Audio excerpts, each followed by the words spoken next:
Magsitayo po ang lahat. Magsisimula na ang mediation. Ang nais ko lang madinig ay pawang totoo. Walang labis, walang kulang. Mangyaring maupo na po ang lahat. Ang nagrereklamo, ano ang iyong pangalan? Celestina Kiruel, Ilang taon na po? 58 po, Saan nakatira? San Mateo. San Mateo, Rizal. Ang inireklamo, ano ang iyong pangalan? Michelle Pamplona po. Ilang taon? 36 po. May asawa? Iwalay na po. Kinasal? Kasal po. Saan? Sa West? Sa West po. Sa West. Ano po ang inyong mga reklamo at anong nangyari sa simula?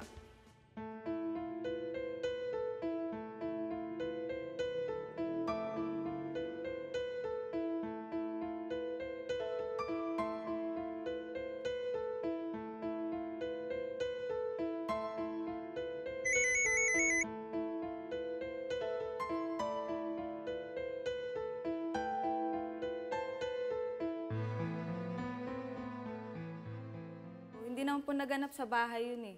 Kumbaga, tinext niya ako na pwede ba akong pamasahe sa'yo, Michelle? Pero sa labas kasi baka makita ko na malaman ng tita mo, huwag mo sasabihin, mga ganun. Oh, ano sagot mo? Sabi ko, sige po, pero trabaho lang po, sabi ko. Trabaho.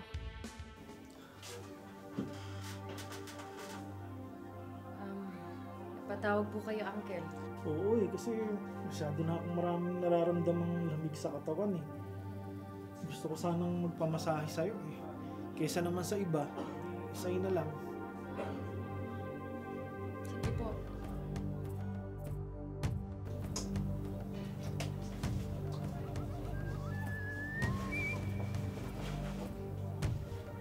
Ito, push na po. Lakad na po ako. Teka Michelle, balita ko nag-extra service ka din.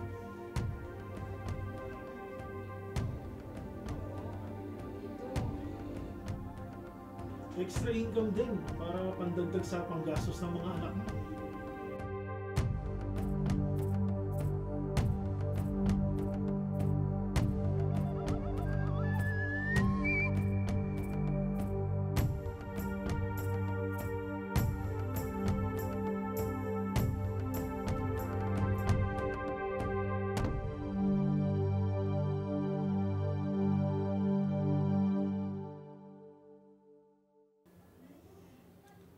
Huwag mo yung sasabihin sa tita mo ha.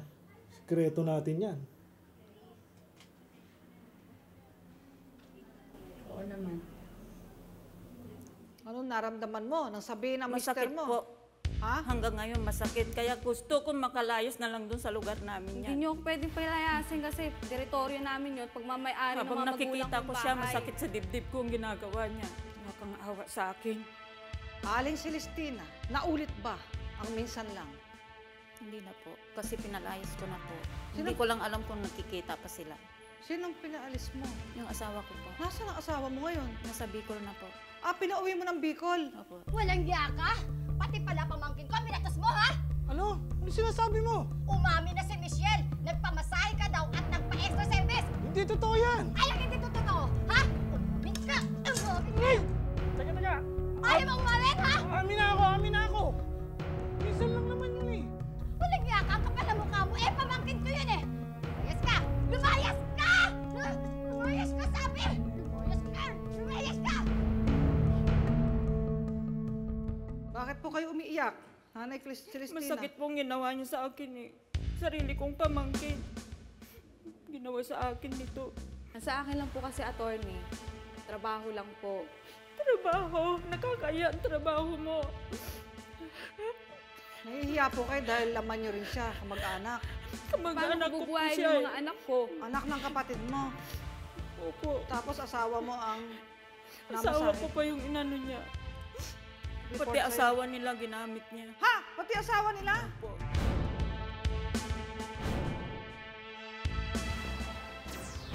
Extra, di may extra bayad eh. Magkano ba? Yan, ganyan. May 500, may 1,000. O sige, 1,000.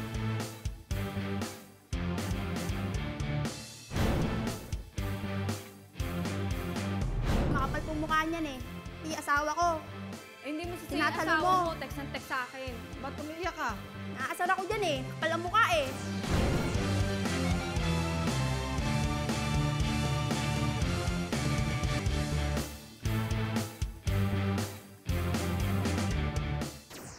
Aling Celestina, marami pa bukod sa dalawang naririto na pamilya. Sabi halos lahat ng minamasahe niya, ginaganon niya. Ano po ang pangalan? Eunice po. Kayo po. Mirna. Unahin po natin si Janice. Ano yung sinasabi ni Aling Celestina na pati asawa mo ay minamasahe nitong si Michelle na inireklamo niya? Opo, makapal po mukha niyan eh. Ti asawa ko. Hindi mo sa Tinatalo asawa mo. mo, text ng text sa akin. Marami Asawa sa mo akin sisihin nagsasabi. mo. Hindi na isa dalawang tao. Kaya lumayas Wala ka sa sa lugar inyo. namin. Ano ibig sabihin mo ng tinatalo yung asawa mo? Check-in po sila. Nag-check-in saan? Doon po malapit sa amin, sa may taas. Ano yon? Hotel?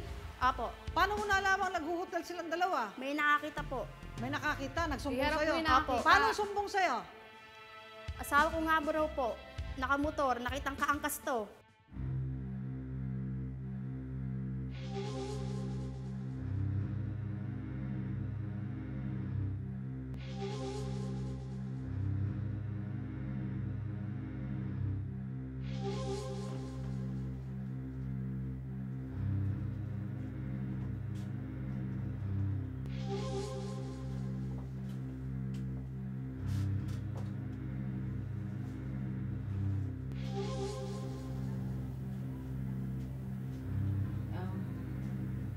Start na tayo.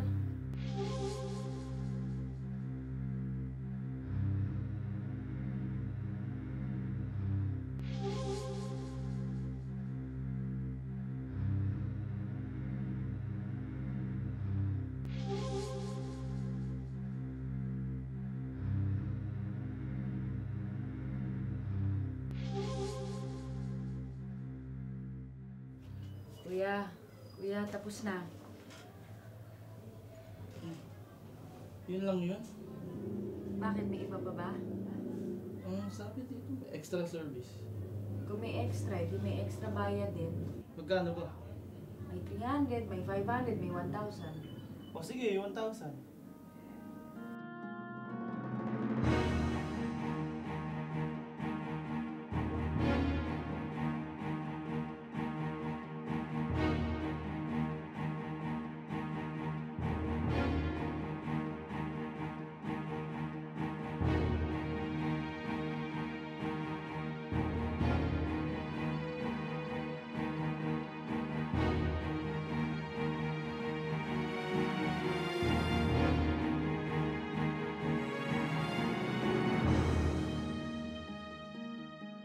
Perkat pumunta na ng taas, pupunta ng Freud. Anong gagawin yun? Mag-jack and poy.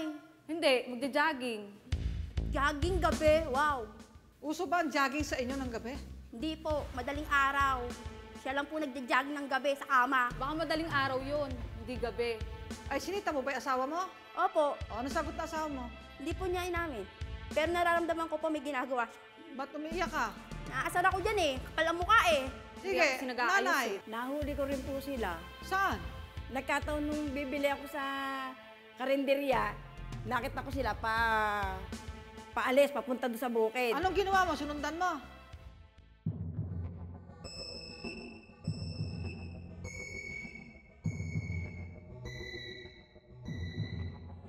Inaalala ko rin yung sarili ko kasi high blood ako. Nung dumating yung asawa ko, tsaka ko na lang sila sinita. Salamat ha. Susunod ha. Salamat po. O, sige. Ingat ka ha. Saan ka galing, ha? Ha? Teka muna. Ano ginagawa? Wala akong ginagawa. Nakita ko kayo ni Michelle. Anong ginawa niyo, ha? Nagkasabay lang kami. Umamin ka na. Ay, naku, susugurin ko talaga yun. Huwag mo nang sugurin. Hindi na maulit. O, di, may ginawa nga kayo, ha? Sabi mo, hindi na mauulit, Hindi na eh. maulit eh. Hindi ka na. Umuwi ka na. First time ba siya nagpamasahe sa'yo, yung tito mo? Opo, first time lang. Iniisip ko lang po yung yung mga anak ko. Ay, mga anak mo. Hindi Bakit? naman po ako nag-enjoy na gano'n Eh, yung asawa ni Janice, saka ni Aling Mirna. O, tayo, magkano binayad sa'yo ng asawa ni Janice? 1,000 po. 1,000. Nga. Galing nga. May pagmamahal ka ba doon sa asawa ni Aling Celestina, asawa ni Janice, asawa ni Mirna? May Wala pag-ibig po. ba? Walang pag-ibig. Eh ano yun? Sa akin po, trabaho lang. Trabaho lang. Hindi trabaho ang Ano ginagawa mo magagawa kundi ko? Nagte-text nagpapagamit sila sa ka. akin. Kakahiya ka. Hanggang ngayon siguro nagkikita pa kayo ng tiyo mo. Wala akong pakialam sa tito ko. Tito mo. Pera lang ang ano ko doon dahil sa mga bata. Hindi ka ba napapagod sa pagmamasahe na yan? Napapagod din po. Kaya lang, syempre, trabaho kailangan. Ginagawa ko to para sa mga anak ko. O, yan. Kain na tayo. Ka na. Kain na, kain na. Pasensya na, mga anak, ha? Ito na naman ang pagkain natin. Okay lang po yun, Nay. Buka na rin ang ulam.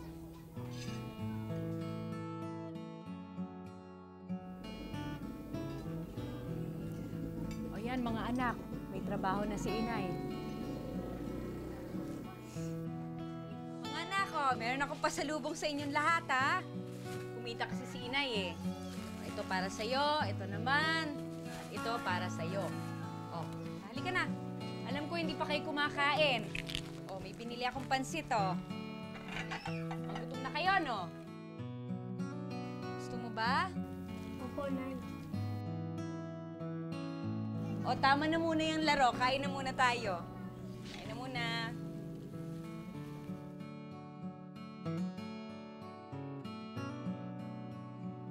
O, kain lang ng kain, ha?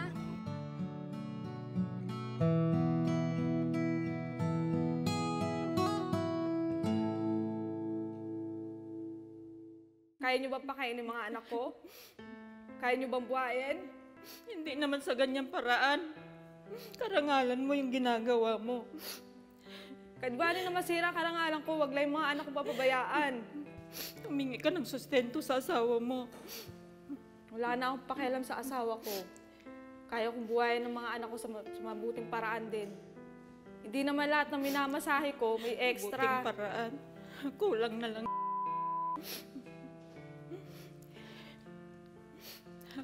Ako napapaya sa ginagawa mo. Bakit ka nahihiya, Aling si Celestina, sa ginagawa ng pamangkin mo? Siyempre po kamag-anak ko yan eh. Ako din ang napapaya sa mga ginagawa niya. Oh. Pero hanggang kailan magiging kagaya ka ni Magdalena? Eh, mga anak mo, ano ba to? Itong tatlo, mga babae? Hindi po, 2 lalaki sa babae. Eh, gusto mo ba yung anak mong babae maging masahista rin? Hindi po. Papagalitan mo? Opo. Gaya ng syempre. tita mo? Kaya ako nga po sila kinakaid para mas maano yung buhay nila eh. Eh, alam ba ng mga anak mo na yan ang trabaho mo? Alam na naglalaba at saka paplansya lang ako. Bakit ka umiiyak? Ba't ka umiiyak? Naawa po ako sa mga anak ko eh. Yun nga ang pinapatanaw ko sa'yo. Mas kawawa sila kung mananatiling ganyan ang trabaho mo. Merong batas, Article 202 ng Kodigo Penal, 202, vagrants and prostitute. Pwede kang makulong. May iwan mo din yung mga anak mo. Papabayaan mo kapag nakulong ka. Ngayon, nais ko nang tanungin kayo, ang bawat partido. O, Aling Celestina, asunto o areglo?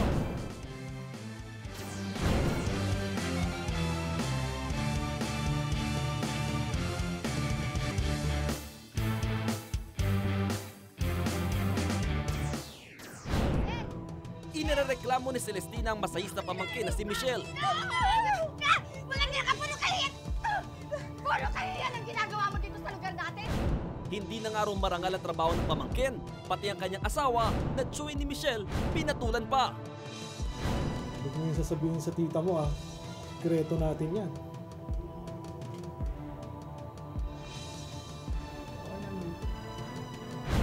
Depensa naman ni Michelle, ang kanyang tsuy mismong humingi sa kanya ng extra service. Nais lang niya kumita para sa mga anak at trabaho lang daw kanyang ginawa. Hanggang ngayon, hindi pa alam ng mga anak mo na nagmamasahe ka? Hindi po. Labandera lang alam? Eh paano yan? Malalaman yan kung mahuli ang lahat na hindi ka magbabago ng hanap buhay.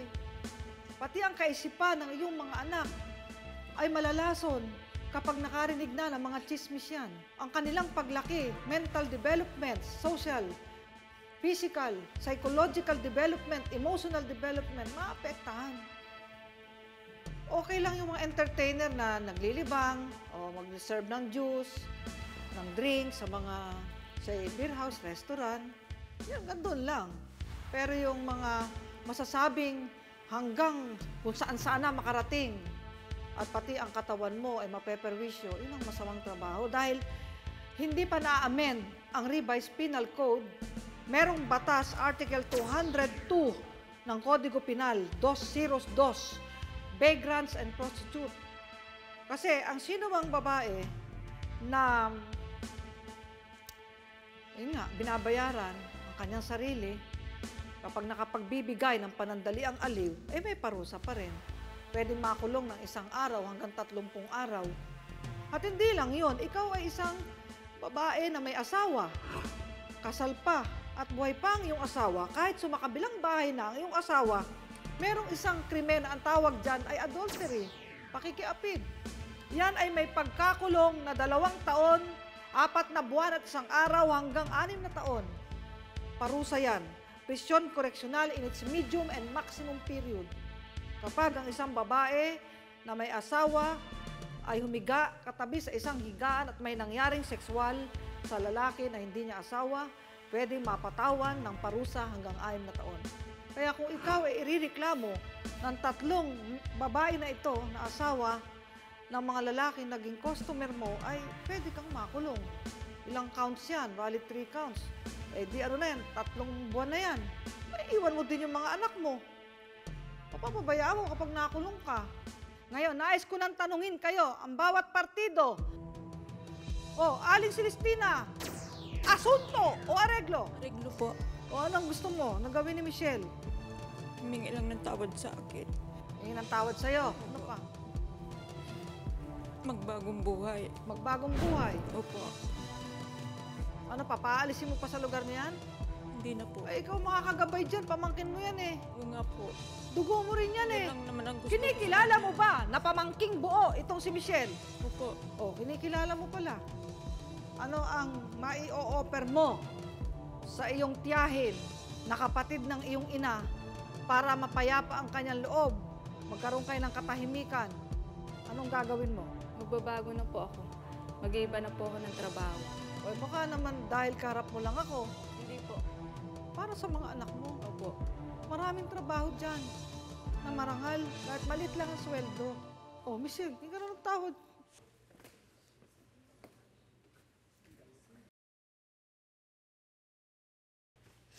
Patawad po. Huwag mo lang ulitin.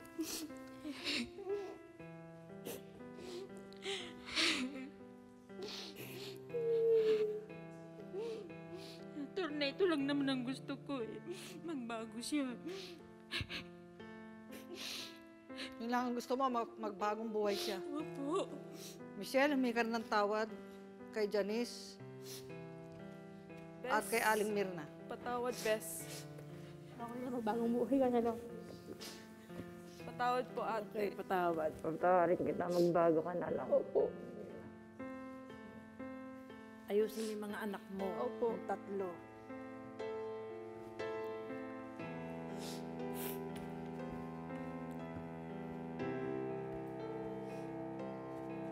Gumaan ba ang dibdib mo, Aling Celestina? Sa puntong ito, tawagin na natin si Attorney Annalisa Soriano para sa inyong kompromiso. Ang kaso, adultery o pakikiapid. Kami na nakalagda sa kasunduang ito'y napag-usap at napagkasunduan ang mga sumusunod. Una, si Michelle Pamplona ay nangangakong hindi na muling makikiapid sa asawa ng kanyang tiyahin at maging sa asawa ng ibang babae dahil maaari siyang makasuhan ng adultery o prostitusyon. Ikalawa, nangangako rin si Michelle na magbabagong buhay at magsisikap upang makahanap ng marangal na hanap buhay upang hindi na makalabag sa mga batas na ipinaiiral ng Republika ng Pilipinas gaya ng Article 202 ng Revised Penal Code. Handa na ang kompromiso. Dapat nating laging tatandaan, pagdating sa batas, lahat patas. Ito ang inyong public attorney. Tapos na po ang ating mediation. Parang, Send ka naman. parang ang sarap gayahin. Hoy, Jerry! Kapal ng mukha mong lalaki ka. Naghintay ako sa'yo dito. Gagabihin ka lang palang ng uwi kasama ng babae niyan. Nag-ayos pa ako. Nakalimutan mo ba na mansari natin ngayon? Terry po, ang may gusto na mag-stay ako sa bahay natin. Tama na to. Tama na. Any time of the night. May schedule